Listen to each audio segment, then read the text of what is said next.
Hello, my Bestie Boos. Welcome back to my channel. I'm TheMomLatrice, and today we're going to be talking about the fragrances that I want to use up for 2024. It's not that they're bad necessarily. It's just that either they're almost gone anyway, I've had them too long, or maybe they got some bad memories attached to them, so they gotta go, okay? If you're a returning subscriber, thank you so much for returning, for sticking around with your girl, and for all of your support. If this is your first time watching me, welcome, and I hope you stick around. If you like people who keep it real, if you like people who keep it positive and who keep it pushing, then this is the place for you. Now let's get into this video. First up, we have Xtina by Christina Aguilera. This was released in 2023. This is one of Christina Aguilera's mini perfumes. I like that the little tassel is kind of cute. The only thing is, like, this smells a little cheap to me. This smells very synthetic. It lasts a long time, don't get me wrong. It has a lot of patchouli in here. I think there's some black currant, some raspberry, some violet leaf. It has a little bit of oak moss. It smells okay, but to me, it smells like Christina Aguilera in Moulin Rouge. It sounds like when you spray this, you're going to be singing Voulez-vous coucher avec moi ce soir, okay? That's what this smells like. It smells kind of cheap and synthetic. It smells like Christina Aguilera in 2000. It does not smell like the boss chick she is today. This smells kind of cheap. You know, it lasts a really, really long time. I sprayed this on my clothes when I first got it, and that shirt smelled the same the very next day. So it lasts a long time, but I'm going to use it up because, I mean, it was really inexpensive, so I'm not going to sell it. But, you know, it's just not my thing, okay? It's just not my zhuzh. It's not my vibe. She's not that girl to me, okay? If you love this fragrance, wear what you want when you want, okay? You know I say that all the time, but it's just not for me. And so I'm going to go ahead and knock her out. Next up, we have Wild Sand by Bath & Body Works. I have a little bit of a dent in here. I really love Bath & Body Works Wild Sand, the wash, the spray, the lotion. I really enjoy that fragrance that came out, I think, in the summer of 2023. And I really enjoyed it so much that this was on sale. And so I went ahead and got the Eau de Parfum version.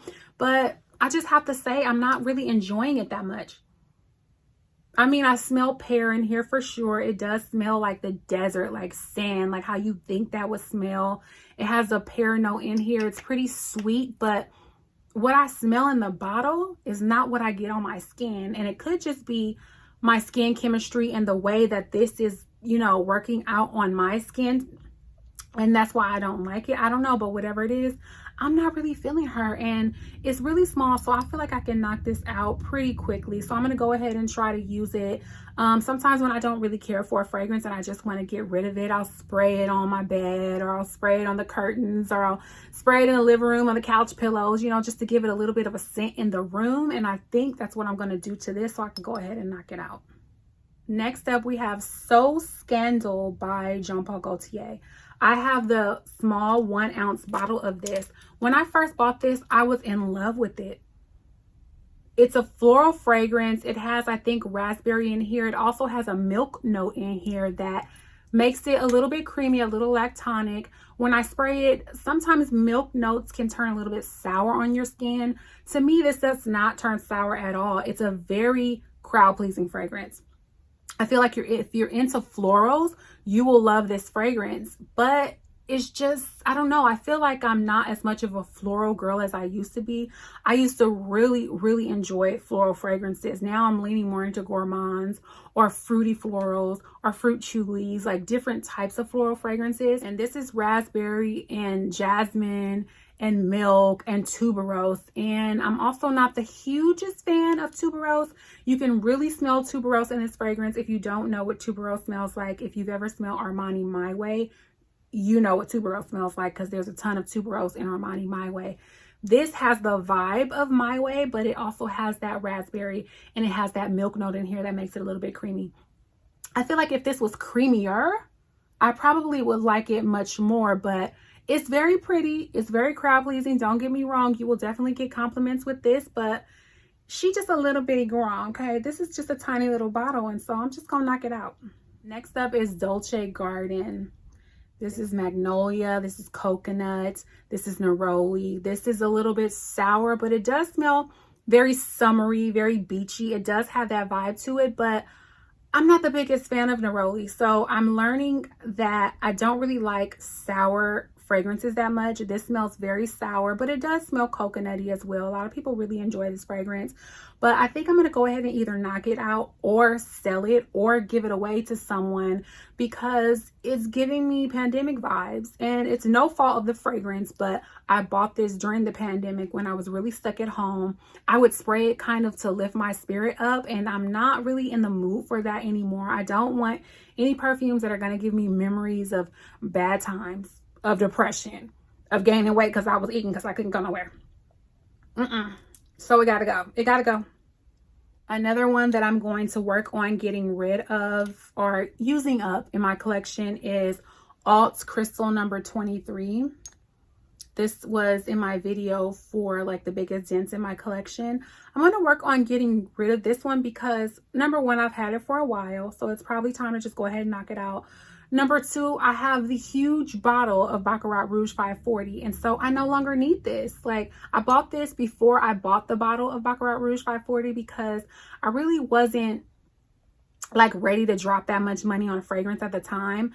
But when I bought this as like a substitute, I was using it so much that I was like, girl, go ahead and spend a coin. Go ahead and spend the money so you can get the real thing because you love it that much. And I do love it that much.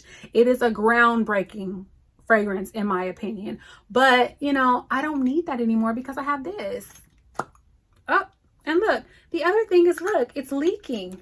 The bottle is like leaking out, and I don't know if Alt Fragrance does a better job of, you know, making sure that their perfumes don't do that any longer. This to me is the best dupe of Baccarat Rouge 540, so I'm going to give her all of her flowers for that. This dupe is amazing. But, you know, I just don't need her anymore, and I'm tired of her leaking everywhere. Next up, we have Versace Bright Crystal Absolute. Now, there's a Versace Bright Crystal, but this is the Absolute, and to me, this is the prettiest. This is the most crowd-pleasing. It's pink. It smells pink. It smells girly. It has pomegranate, peony. It has raspberry in here. It also has a water note. It's very feminine, but it's also kind of like a clean, fresh type of fragrance. It also is a tiny bit woody, although I don't smell the wood note in here that much, but it is there. I think it gives it a little bit of a uniqueness, but I've had this for a really long time. I want to say this was released in like 2012, 2013, 14, something like that. I've had it for a really long time, and also I broke the sprayer on here. I don't know where it is. I think my son broke this years ago when he was a toddler, and I just, you know, I have the is it atomizers or atomizers? Whatever. Anyway, you know what I'm talking about, where you pump the perfume into the little spray bottles and then you use it. So that's how I've been using this, but I do want to go ahead and knock it out. It's very pretty. I like using EOS Cozy Fresh and Cozy, I think is what it's called, that lotion, the EOS one, the like the light pink one. I like using that with this. It layers really well and it goes together. This is definitely a compliment getter. This is definitely a crowd pleasing fragrance. I just want to go ahead and knock it out. I've had it for long enough, and I just want to go ahead and knock it out because there's so many other perfumes that I want to, you know, start using. This needs no introduction. This is Chanel Chance Eau Tandra. This is a very fruity floral, very citrusy, very clean, extremely crowd pleasing, a huge compliment getter. This is the compliment getter to top all compliment getters. You are going to get compliments when you wear this perfume, but I've had this perfume, I think since 2012, I want to say. No. It was before that. I think I've had this since it first released. I want to say 2010. I'm not sure, but whatever day that was that it first released, whatever month or year that was, that's when I got it. It has quince in here. I think grapefruit. It has some florals in here as well. It is a beautiful fragrance. It's just time. It's time, girl. I mean, if this fragrance was in dog years, it'd probably be 100 years old. If we age fragrances in dog years, this would be a geriatric. Okay, so it's time to let her go. I'm gonna go ahead and knock her out because she deserves to be enjoyed for her last. Oh my god, it smells so good. It still smells good. As old as it is, it still smells amazing, you guys. Yeah, I'm gonna go ahead and get some use out of her. I think I'm gonna maybe put her on my February perfume tray because I do live in Los Angeles, so it does get warm some days. It does get 70, 75 degrees still sometimes. So maybe I'll go ahead and put this on my February perfume tray so I can start getting some use out of her. And maybe by the summertime, she'll be gone. I'm gonna miss you, girl. Next up is Marc Jacobs Perfect. There's nothing wrong with this fragrance. Just like there was nothing wrong with Chanel Chance Eau Tandra. I've just had it for a long time. Like, I've had it for a long enough time. I need to give her some love. I need to start using her up, wearing her to the office, wearing her in the springtime. It's a beautiful fragrance, like very crowd pleasing, very green, very fresh, but also a little bit nutty with the almond milk note in here. It's a little bit creamy. I love the bottle. Listen, but you know, it's nothing wrong with her. It's just, I want to give her some love. I just want to use her up in 2024 because, you know, I don't reach for her that much anymore. When I first got it, I was wearing it every single day. But obviously, I don't love it as much as I used to, or my collection has grown so much that... What's this on my mouth? I feel like a little hair on here. Let's get back on track. I feel like, you know, she deserves some love, but there's also things in my collection that I'm gravitating towards more now because I don't use her as much as I used to. And so I'm looking at more complex fragrances. I'm looking at more luxury niche brands of fragrances because I like different types of notes than I used to. Like, my nose is changing and growing and all of that. So I want to go ahead and knock her out because I do love her. I enjoy her a lot. But, you know, girl, it's time to go. Next up, we have Coco Mzelle. Beautiful classic fragrance, a little bit mature, a screamer beast mode fragrance. A lot of patchouli is in here. Now, I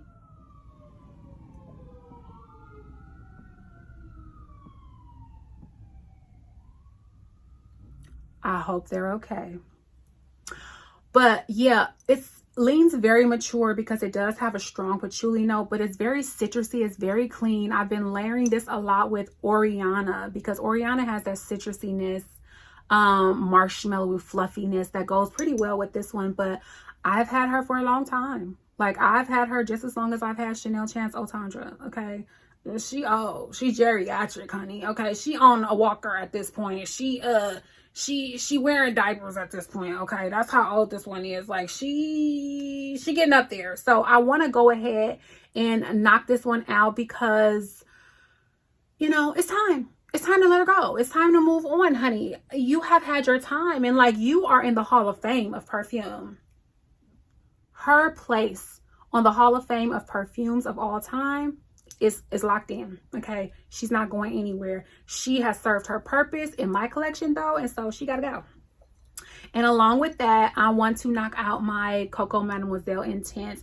As you can see, I have a really big dent, but I lost the top on this as well. So, you know, my OCD can't handle it. Like, I'm like looking at this bottle and it's not looking right. I need my tops. I need my tops, and I cannot find the top. And because I'm going to go ahead and knock out and retire Mademoiselle, I think I'm going to do the same to Intense. Although I do think Mademoiselle Intense is a little bit more wearable to me because it's a little bit thicker, a little bit denser. It doesn't project as loudly, although, listen, she projects as well. But I just want to go ahead and knock her out, and I'm going to retire them together. Also, I want to go ahead and knock out Bronze Goddess by Estee Lauder. This is the Eau Fraiche version, and as you can tell, she's almost gone anyway. So I just want to go ahead and knock it out so that I can get rid of it. There's probably only like 1 or 2 more wears of this in the bottle anyway, and so I just want to go ahead. Like, she's taking up space. There's plenty of other things that I could be putting on my tray, on my shelf. Okay, so she gotta go. She has to go, and she has served her purpose. Very summery, very beachy. Like, this is suntan lotion in perfume form. This is summer in a bottle. This is laying on the beach, Malibu Beach, getting rubbed with oil. That's what this smells like. So yeah, I'm gonna miss you, girl, but she gotta go. And last but not least is Versace EOS Parfum. I'm almost done with this one. I have had this one since 2014. Now, this fragrance to me is along the lines of Coco Mzelle. It's very citrusy. It's very loud. It projects a lot. It's a little mature leaning, you know, for a woman who's about her business, knows what she wants, is established in life. That's what she is. But this one has to go, number one, because it is older. Like, it's time. I've had it for almost 10 years at this point, and, you know, I don't want the juice to turn bad or start smelling and not being as good as it was before. Also, this was a gift from my ex-husband. This was a gift. He bought me the gift set with the lotion and everything for our 2nd year anniversary in 2014. So it has a lot of sentimental value. It has a lot of sentimental value to it. And for that reason alone, she has to go. Okay. We are almost done with our divorce. And, you know, with that comes moving on. With that comes letting go of my marriage, but also letting go of things that remind me of that relationship. Okay. So because of that, honey, you gotta go. It's no fault of your own, but I am growing. I am changing. I am changing. Okay. I am dream girls changing, and I have to let you go because, you know, we don't need perfumes that remind us of bad memories, just like Dolce Garden reminds me of the pandemic, honey. Versace EOS Parfum reminds me of my last marriage. And we're moving on. We're moving on to bigger and better things in 2024. So I would like to knock this out within the next couple of months. So, yep. Those are the perfumes that I want to use up, get rid of, whatever, leaving my collection in 2024. I want to use them up. I want to give them all the love they deserve before I retire them from my collection, honey. They got to go. They either too old or they bringing me bad memories, and I don't got time for none of that, okay? Positivity all 2024 long, and they got to get out of here. So thank you so much for watching, you guys. Like, comment, subscribe. Let me know in the comments which perfume you want to use up for 2024, or which perfume in your collection has to go in 2024, and let me know why. Thank you so much for watching again. If you are a returning subscriber, I love you so much. If you are new here, thank you so much for giving your girl a chance, okay? In the meantime, you guys have a great day. I love you so much. I wish you all the best in 2024. I hope you go get everything you deserve. I love you, love you, love you, love you.